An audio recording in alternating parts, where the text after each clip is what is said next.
What this means, remember we talked about before the Civil War, what were presidents like in terms of their power? Think about Johnson and Hayes and Arthur and Garfield and Grover Cleveland and Benjamin Harrison. Who was in control of our country? Congress, or business, right? Since Teddy Roosevelt, what branch has gotten stronger almost without cease?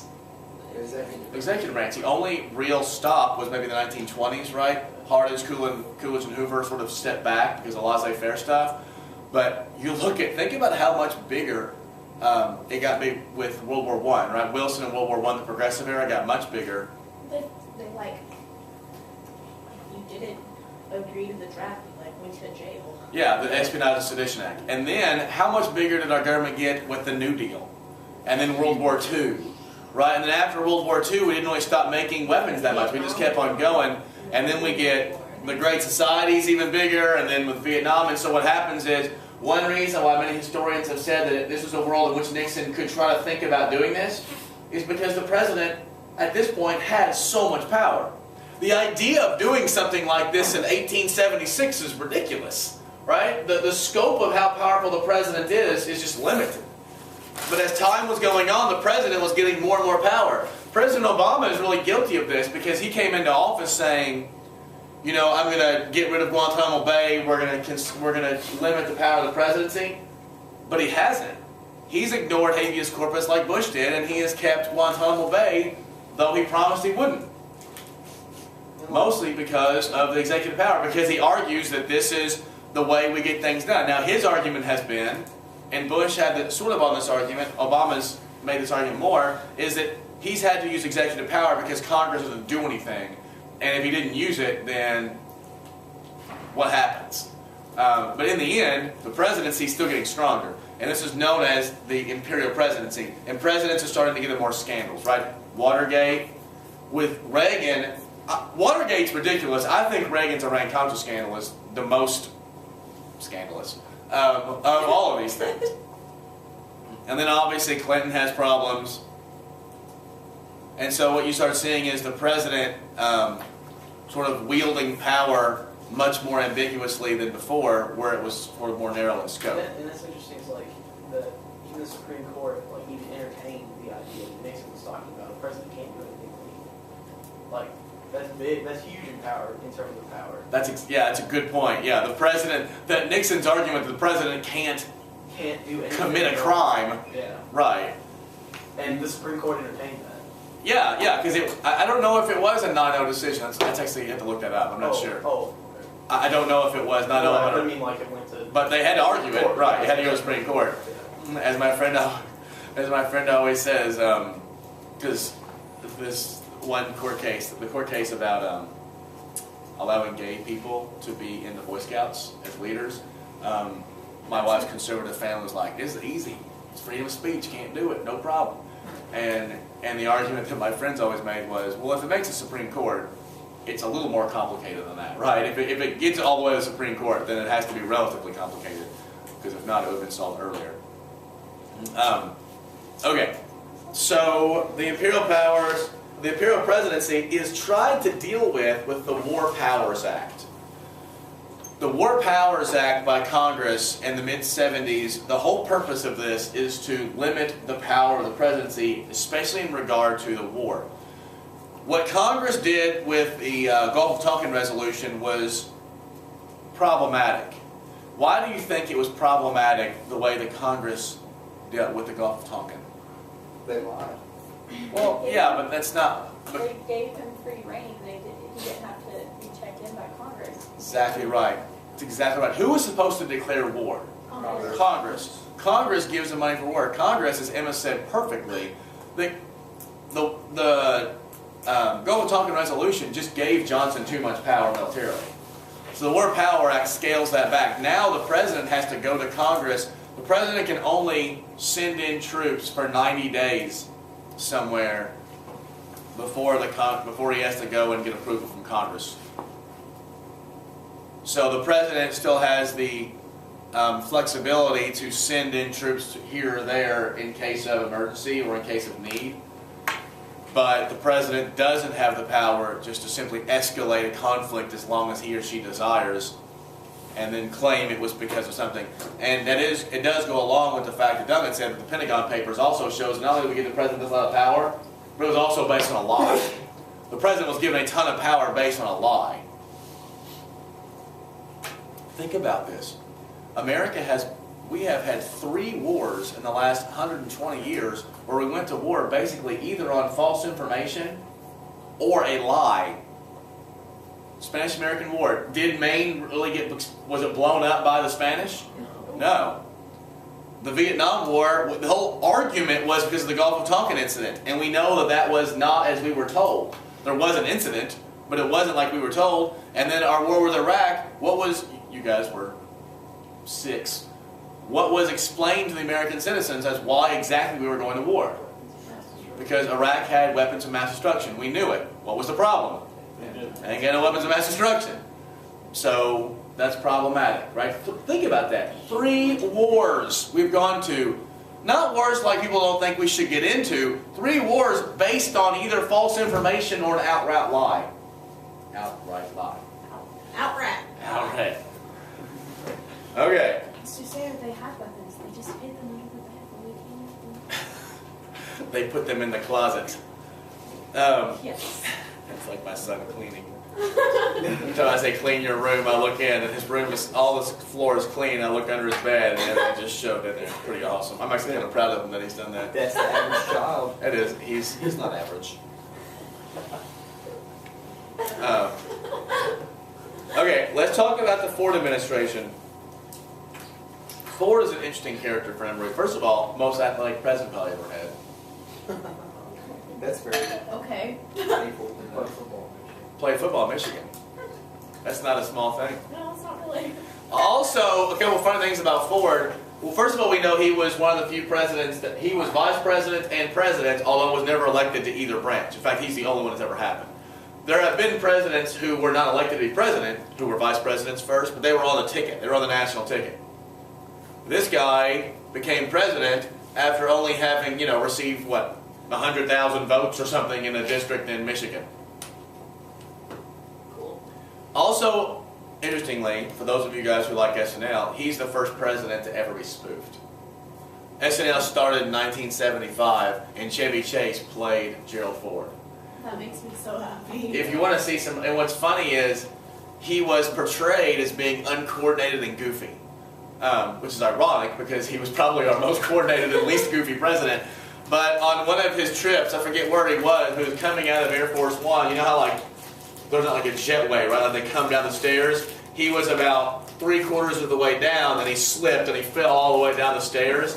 And it was kind of internationally made fun of. And after that, every single skit, Chevy Chase was Ford and always found a way to fall over. Like it was Ford putting up the Christmas tree and he was leaning over to put the star on the top and fell.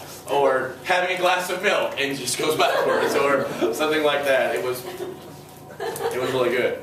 That's like your worst. Not only do you trip, you're the president. And you hit a bunch of things. Right. Well, or that chick, what's her name, that won the Academy Award for Best Supporting Actress or Best Actress? She was in Hunger Games? Never Lauren, she didn't win it for Hunger Games, but she won it for Silver Lining Playbook. She was walking up the stairs and fell down. Yeah, she fell up the stairs. But you just won an Oscar, so. Yeah, I do that all Part the of the time. stairs is not I fun. Yeah, I do too when I'm trying to go fast and I'm just trying to hit it do it when perfectly. I'm trying to go slow. I just. I'm just trying to go fast. Yeah, as a teacher, it's awful. I like looking around because we're kind of a target for ridicule. One of You guys used to laugh at all of it though. Everything anyone does, you have to sit back and laugh. you're allowed to laugh. A couple things on the Ford administration. The biggest thing he dealt with was inflation. Remember I told you he wore those buttons that said "Win, whip inflation now." Didn't really work. Well, this is one of the things that people have to understand, that the president doesn't have a gigantic, president and Congress, through fiscal policy, and learn about this in macro next year, can affect the economy. But to say the president is in charge of making the economy awesome is kind of a misnomer, because if that was the case, wouldn't the president always choose to make the economy a lot better? Yeah. Now, I hate America. Right. Now, presidents can put in policies that don't work or that might work at a different time and historically have, long-term consequences. But that being said, he tried to do what he can, but how can a president fix inflation? Nixon tried with price controls, right? Bring down prices, but that didn't work. So other than that, the president was kind of at a loss, and he's calling on companies to voluntarily keep prices low.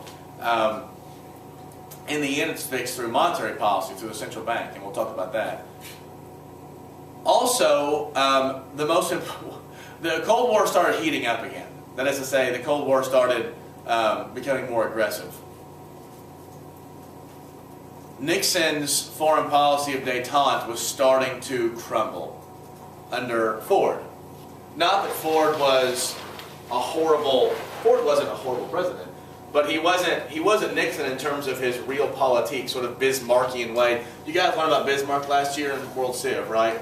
We learned about realpolitik, right? Do exactly what's best for your country, without favors, putting your country in the best position. He wasn't as skilled as this, but he also had just more circumstances to deal with. One was the funniest conference, I think, in the 20th century was during his era. It's called the Helsinki Conference. The Helsinki Conference, held obviously in Helsinki, was officially ended World War II in 1976. How do you spell that? Helsinki. Do what? The Helsinki Conference officially ended World War II. If you'll remember, Japan officially surrendered and Germany officially surrendered, but in terms of, it was considered officially still on. That's silly. Yeah, I mean, legally speaking, it was over, but I don't know exactly the framework of it. But the Helsinki Conference brought World War II to a conclusion with things like reparations and whatnot. It was sort of over. Going into the '76 election, Ford had two big problems. What was his biggest problem? I mentioned it yesterday. He pardoned Nixon, right? He pardoned Nixon, and inflation was still a big deal. Usually, remember I had said when Johnson was running and Eugene McCarthy challenged him, that rarely do people challenge in your own party a sitting president.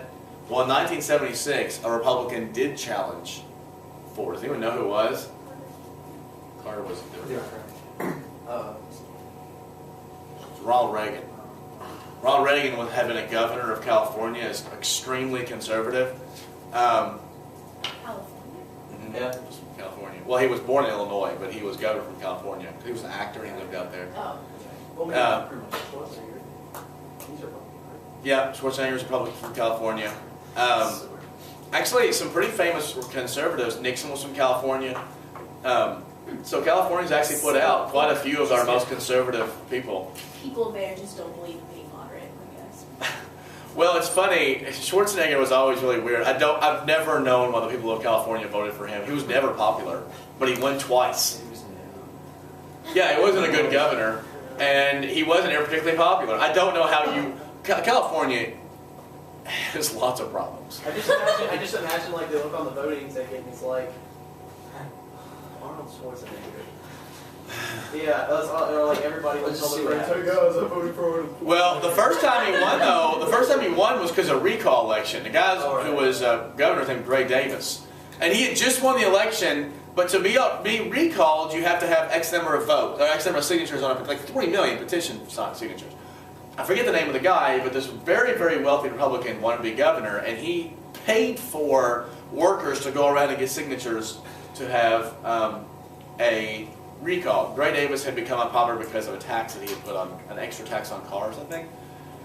So they have this runoff, this election, this recall election. It happened in Wisconsin last year. Scott Walker, the Republican governor of Wisconsin, had a recall election, which he won to get the state governor. The recall election in California was pure California. There were like 130 people on the ballot, some like porn stars. Gary Coleman was on there. Gary Coleman is. And Schwarzenegger won. he beat the porn stars and Gary Coleman and Gray Davis. How do you? But he just.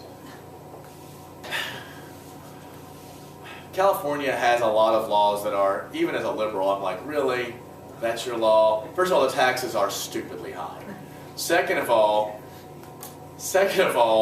as a teacher, do you know how long you have to teach to get tenure in California? 2 years. 1 year. Oh, that's even worse. Wow. You get to have tenure on the first day of your second year. That's ridiculous. Like, that's really ridiculous. I know. And so, and the union in California is really powerful. The employee union is really powerful, and so there's not a lot of compromising. California itself has the 6th or 7th biggest economy in the world. Like, if it was its own country, its economy is bigger than France's. But it is a cluster F. So yeah, that's where we get all these people.